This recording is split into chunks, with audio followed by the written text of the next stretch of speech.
What is up, Waffle Gang? I do hope you are well. My name is Mark and today we're covering some more r/am I the butthole. If you'd like to skip the initial waffle, timestamps are in the description and along the timeline below, but if you are new here, please consider hitting that like, that subscribe and maybe that notification bell too, as it all really does help out our channel and I can never express that enough. But also just a huge thank you for taking the time out of your day to be here. It really does mean the world to me, so thank you so much. And with that being said, let's crack on with today's stories. And we're starting with an absolutely disgusting story from Dr. Pomelo 355 saying, am I the arsehole for telling my son that the reason grandma doesn't visit more is because she got farted on? Bear with me guys, bear with me here. I was eating my porridge when I first read this. Wow. My mum lives across the country and we see her maybe once a year. We used to be very close, but she could not accept my wife, and my mum can be a massive spoiled brat, so if she doesn't like someone, they're going to know it. My mum has money and my wife comes from a poor background, so my mum has always thought that she was better. She would make little digs about my wife not being classy or feminine. My wife is a pretty confrontational person, so she did not take my mum's bullshit. My mum came to visit about 6 years ago and was in a bad mood because my stepdad refused to come because of the house, food, no hotels being around. My mum is kind of codependent and was not happy. She made her typical digs during the stay and then came time for me to drive her to the airport. My wife was pregnant, and if you know what pregnancy farts smell like, you'll get why this was the perfect opportunity. I locked all the windows and my wife blasted farts the entire ride to the airport. Immature, yes, but a great moment in our marriage. My mum was furious and ended up barely talking to me for months and didn't say congrats when our son was born. We kind of have worked through it, but she no longer makes an effort to see us and won't visit, so we see her about once a year when we visit family. My 5-year-old son asked why she doesn't visit more because his other grandma visits all the time. I told him grandma doesn't visit because she got farted on and told him the story. Being a 5-year-old boy, he thought it was hilarious. He ended up bringing it up in front of my mum during our monthly video chat.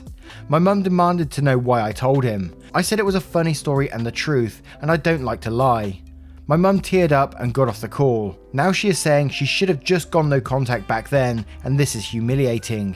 She called my wife trash and a pig, so we got into it. I just can't believe she cares more about farts than her family. And there we go guys, we have hit rock bottom, am I the arsehole? And I can see this one going to an everyone sucks here. Mainly because your mum, you know, she was disrespectful to your wife, just very shitty to her, hey, no pun intended. And then you two decided to, in all your great wisdom, decided to lock your mum in the car, wind the windows up and lock them in too, and then, you know, treat you all three of yourselves to a nice pregnancy fart. Amazing, and I don't know what they smell like and I don't want to smell one either. And if this was on petty revenge, you know, I would have been laughing. Well, I still am kind of laughing because it's ridiculous. But I can see it being on that subreddit too. But the fact that you come here to be judged, you know, it's got to be an everyone sucks here, I think. But Never Seek to Tell says everyone sucks here, yikes. Your response to your mother belittling your wife is to make all three of you sit in a stinky car for a few hours. What? This is so bizarre. I think your mother was probably right, very shocked by that, and since your wife is the one she was clashing with, she probably assumed it was your wife's idea. So I think the reason she doesn't visit is actually because she thinks your wife wanted to hand out cruel and unusual retribution to her comments. Your mother sucks so much, way more than you obviously, but I feel like you ramped it up to 11 unnecessarily with that stunt. She's right, you should have just gone NC, and then get your kid involved. And Bites Me 75 says, you're the arsehole, we're not talking about an incidental fart. You and your wife deliberately rolled up the car windows to expose your mum to repeated, undiluted darts as a childish, petty prank. The reason your mum doesn't visit anymore is because you do not like or respect her. You've cost your son a relationship with his grandma. Good job. And Check says, congrats, your 5-year-old is more mature than the rest of you lot put together. Everyone sucks here. Your parents do not sound overly supportive and their childish behaviour hurt you and your wife. You're doubling down on childish behaviour by the original farting stunt and then making it worse by encouraging a new generation with tales of your childish exploits. And then Miley30 says, you're the arsehole. Of course the fart episode was beyond rude, but obviously the real reason your mum doesn't visit is that you plain treat her with disrespect. Not wanting to ride in the fartmobile doesn't mean she's snooty. It's an issue of basic manners and common courtesy. Your mum is surely not perfect, but the way you described treating her made it clear to her that she's not welcome and that's why she doesn't visit. Now, I turn this one to you guys. Do you think the mum got what she deserved? Do you think they all deserved being in the fartmobile? Let me know in the comments below. And our next story comes from Soapy Cats. Am I the arsehole for not letting my sister see her kids? I have full custody of my nephew 10 and niece 9.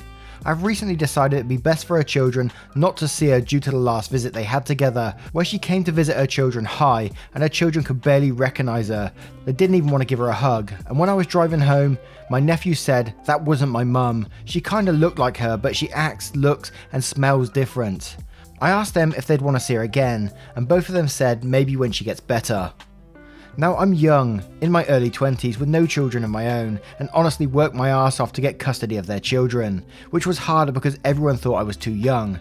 I made it my goal to protect them and put them before my husband, myself and everything else. As much as it hurt me to send my sister a message saying she's no longer allowed around her children until she's off drugs, I felt like I had to do it for my niece and nephew. She sent me a message saying I don't know what I'm doing, I'm still young and I'm trying to steal her children from me, that I'm jealous of her, and all types of stuff like that. My mum thinks that I'm not doing the right thing, that the children deserve a connection with their mum, and that seeing the children will help my sister as well, and that my sister is trying her best, that I made things worse for her. I'm honestly not sure if I made a mistake. Am I the arsehole of not allowing my sister to see her children? God, it took some reading that first paragraph. Oh, it took me several times, man. I can feel myself tearing up talking about it just because I'm trying to picture these bloody poor children and they've seen their mum high as hell and they don't recognise her, and they said that wasn't my mum, she looks like her but acts, looks and smells different, and the damage that must do to those poor kids to see who they saw as their mum like that. I can't imagine what they are going through. It breaks my heart that children have to go through this kind of stuff, and I know it happens all the time, everywhere, and it's so painful to read that children are going through this sort of thing. And I may be wrong in saying this, but the way I look at it, she has to get herself better before she gets to see those children again. End of. Her children can't be used as some sort of, rehab for her to get better whilst visiting these children. It should be the other way round. She needs to get better before she gets that privilege back. Turning up high as hell and, to the point where your children can't even recognise you is not fair on them at all, in my opinion. But I'm no expert in any of this, so I'm always happy to be educated on that if you think differently. But Jemima Aslana says, not the arsehole, those kids are not your sister's support animals. She can see them. When she's in a condition the kids will not be frightened or put off by. And Infamous BuzzBuzzB says, not the arsehole. Generally when addicts tell you you're an arsehole for not giving them what they want, the addict is spouting nonsense. She has had her children removed by CPS and is now telling you that you're jealous and don't know what you're doing. In quotes, my mum thinks I'm not doing the right thing, that children deserve a connection with their mum, and that seeing the children would help my sister as well, and that my sister is trying her best, that I made things worse for her. And then says the children deserve a connection with a healthy, stable mother. They do not deserve to be exposed to a mother who is constantly high, and they do not deserve to be used as tools to help an adult woman recover. Not to mention the children have already voiced their opinion. That doesn't get bulldozed so that they can be used as pawns to help your sister. An effective status 7 says your mum is very much wrong. Seeing their mum on drugs will only harm the kids that you fought so hard to get custody of to protect. You're not the arsehole. And Kato Jin says, not the arsehole, the kids even said that she wasn't herself and said they wanted to see her when she gets better. No, you're totally not the arsehole here. The kids apparently didn't feel comfortable being around her, so you shouldn't force them. And finally, Mountain City Dweller says, not the arsehole, you have full custody of your nephew and niece because you have been deemed the responsible party. So do the responsible thing and protect the kids. If she wants to be around the children, she needs to prove that she is going to be a positive influence. Now, I turn this one to you guys. What do you think they should be doing in this situation? Do you think the mother deserves to be in the children's lives even though she's turning up high? Or do you think no, she has to get better before she gets to visit again? Let me know what you think in the comments below. And our next story comes from TriggerSend01. Am I the arsehole for flipping out after my boyfriend got a dog without asking me first? My boyfriend and I have been together for 6 years and have 2 sons. Within the past months, shit has hit the fan when it comes to finances because he lost his job when his depression smacked in full force. He started isolating himself and just stopped going to work. He's the type of person that refuses to speak about anything that he is going through. Due to him and his failure to go to work, I had to pick up the slack and start doing insane amounts of overtime. I work roughly 85 hours a week now, as well as being a parent full time. I work from home. When he gets into these spells, there is only really one thing that appears to snap him out of it, and that is hanging out with his friend Tristan, every single day for hours on end. Tristan is a damn good guy, and I love that my boyfriend has that. He's like my boyfriend's voice of reason, and he helps out wonders. Well, my boyfriend came home 5 days ago with a puppy. He said Tristan gave him this dog as an emotional support animal. I'm livid. First, we have discussed the dog issue in the past, and we both decided to not get a dog until we owned our own home. That way we don't have to worry about security deposits or anything of that nature. We're currently in a rental, and to have a dog here, we'd have to pay an extra $50 a month, as well as a $300 security deposit. Second, I also have made it clear that I'm not a fan of dogs, due to my childhood. I do not want the added responsibility, and that in the event of getting a dog, it will be his and the kids' job to take care of it and train it. So far getting this animal, I have been the one only taking the thing outdoors, trying to house train, which so far has been fucking burden in itself considering I'm trying to work and be a mum, and trying to make him stop barking, as we have already had noise complaints. I get up 4 times a night, if not more, due to the yipping, and my boyfriend sleeps right through it. I feel like an arsehole because this dog does actually appear to be helping him out mentally, but I'm fed up with being the only one who does anything with it. So the tip of the iceberg was yesterday. We were all due to go see his sister, and last minute my boyfriend decided that me and the kids were going to stay home and that he was just taking the dog because he wanted to introduce the dog to his sister's dog without the added stress of our kids. Where we haven't been outside of this house since October, this set me the fuck off because he's already choosing this animal that he doesn't even take care of over me and the kids. So I flipped out and told him if he continued acting like this, then the dog would be given back to Tristan. He's now saying I'm an arsehole for trying to take the one thing away that's been helping him. Am I the arsehole? Now this just sounds like an awful situation all around. Tristan is an arsehole in the situation. He may be good for your boyfriend, but to just hand someone a dog and that's your support animal, go on without any discussion with what's going on in your family already. You got kids, you got a house, you got jobs to lead, and your boyfriend's already in a bad place, and this isn't going to help out matters either. It's just put more stress on OP in this situation. Having this dog is only going to mask this guy's depression, and only for a short amount of time, and I hate to be really Reddit on this one, but therapy. He said it! He needs to take responsibility for his mental health and go and get checked out and get it sorted as best as he can, because otherwise it's going to break up your family. From reading this post, you can see it. It's clear as day what's going to happen.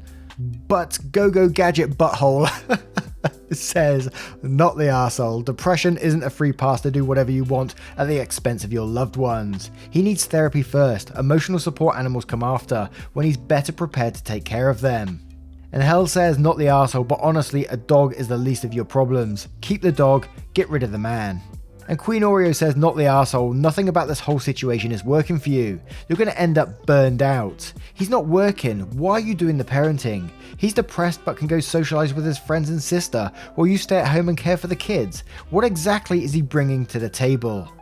And OP does reply saying, when he isn't depressed, he is very helpful and attentive. He also always home after work when he is working as well, doing the cleanup and cooking dinner while I work. When he's depressed though, it's a completely different story.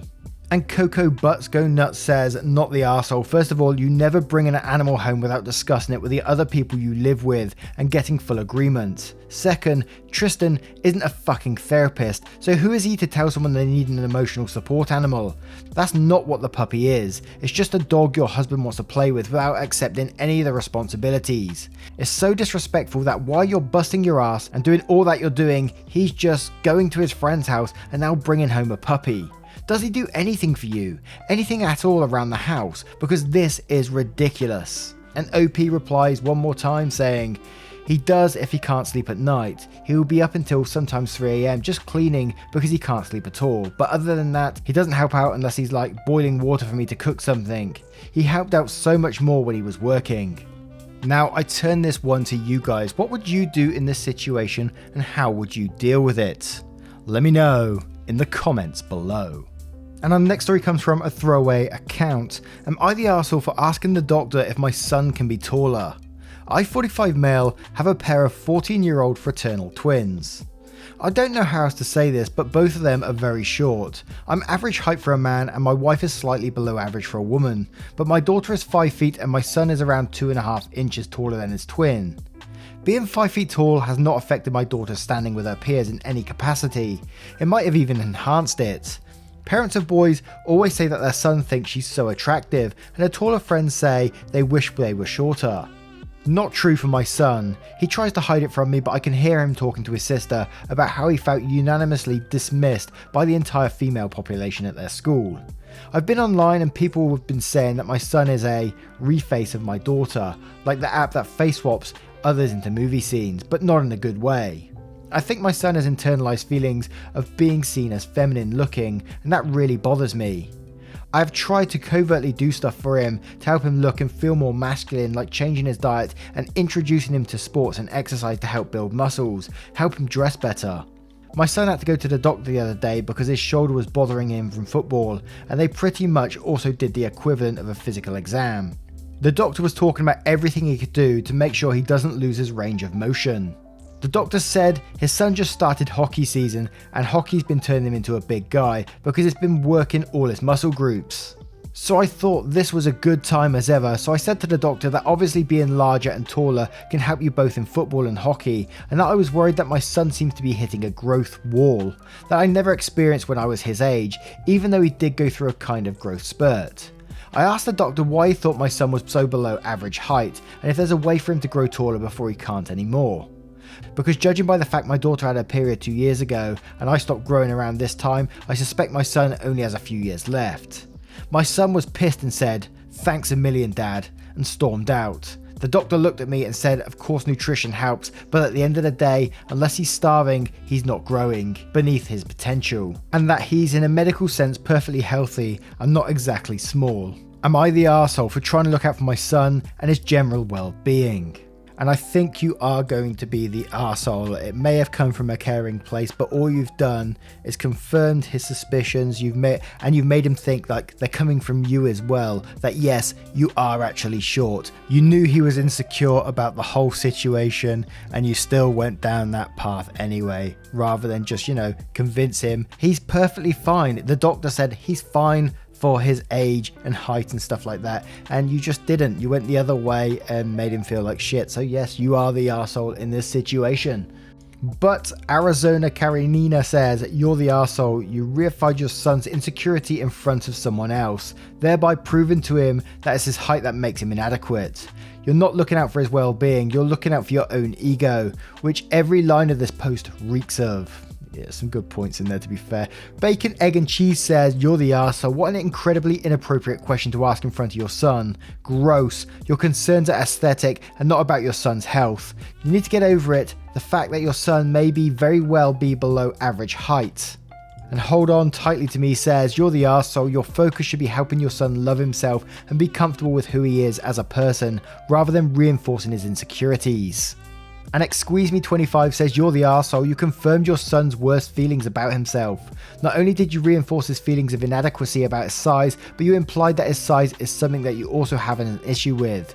You could have asked the doctor privately or googled it, or you could have been a decent parent and make sure your son feels valued for who he is. It's clear that this isn't something your son wants to talk to you about, so I'll take a long hard think about why it is he wouldn't want to talk to you. I'll give you a hint. It's your fault. Now I turn this one to you guys. How would you deal with this situation? Do you think OP is wrong for bringing it out in front of the doctor, or do you think they're right? Let me know in the comments below. And our next story comes from Potential Arsehole 129. Am I the arsehole for yelling at my niece for not studying for her exams? I, 32 female, am staying at my older sister's place for a few days. She has 2 kids, my nephew 4 and my niece 12. And since she was out running errands the whole day yesterday, she asked me to watch them for a few hours. The thing is, all my 12-year-old niece did the entire time I was there was play games on her laptop, dance around the house and waste time. And I normally wouldn't have a problem with that, but I knew that her teachers usually assign huge amounts of homework, and I didn't see her doing any. So I asked her about it, and she told me her class had a pretty important exam the very next day, so they hadn't been given any home assignments this time. I asked her why she wasn't studying for her exam in that case, to which she dismissively said there was nothing to study because apparently she already knew all the material. I found that pretty hard to believe, since I really never see her studying or doing anything school related other than the mandatory homework, and I told her all this. I kept insisting several times that she at least read the material once or twice before the exam, but she snapped at me and told me to quit nagging her. So she hadn't studied at all and didn't want to study, and yet claimed to already be fully prepared. Needless to say, I eventually lost my cool as well and yelled at her. She started yelling at me too, and so our whole conversation quickly turned into a complete chaos. Cue to her refusing to say a single word to me after that and just spending the rest of the day in her room, on her laptop. Here's why I may be the arsehole. As soon as my sister got home in the evening, I talked to her about her 12-year-old, and she assured me that's simply how she is. Apparently she pays a lot of attention during class and rarely needs to take the time to study more at home as well. Since she retains the information, she learns very quickly. So I did feel like a bit of an arsehole for nagging her to study when she really didn't need to, but at the same time I feel like she shouldn't have been as disrespectful and dismissive as she was. I had her best intentions at heart and simply wanted to give her a good grade. I have no idea she really did know all the material already. Am I the arsehole? I think there's a couple of points to this post. Like, one, you're not the parent. Maybe you should have spoke to the parent beforehand if she needed to do anything while she was away, if she needed to study or anything like that, but you didn't. And then the very last line where it said, I had no idea she really did know all the material already. No, because you assumed and then you attacked her because of it. Not an attack, but you know what I mean. And it made you look like the arsehole for doing so. So you dug this little hole for yourself, I'm afraid. So it does make you the arsehole. Even though it was coming from a place of concern, it wasn't your business to be doing so. In my opinion, of course. But Akadaka says, you're the arsehole, it was none of your business and you're not her parent. If you're really concerned, you would have brought it up to your sister when she got home. You were disrespectful and dismissive to her, not the other way. You know what they say about people with the best intentions.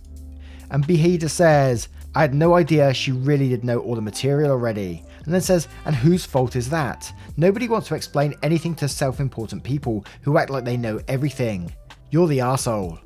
And Trailing and Blazing says, you're the arsehole. 1. Unless the parents explicitly told you to make sure she studied, it's not your place. 2. Of course she was disrespectful because you walked into her house and assumed she was an idiot who couldn't grasp schoolwork without reading it multiple times. And Chris says, you're the arsehole, it's an issue for her parents to deal with. Now, I'm going to turn this one to you guys. What would you do in this situation? Do you think that OP is right to do what they were doing, or do you think they was wrong? Let me know in the comments below. Anyway, guys, thank you for being here today. I hope you did enjoy today's stories. And if you did and you really enjoy it, you can support the channel further by clicking that join button down below or heading on over to Patreon and joining there. It really does help this channel out as we move into part-time soon, hopefully. And just a huge thank you for taking the time out of your day to be here. It is absolutely amazing of you. Thank you so much for doing you. You are absolutely amazing, and I will see you in the next one. Much love, guys. Have a great day now. Goodbye.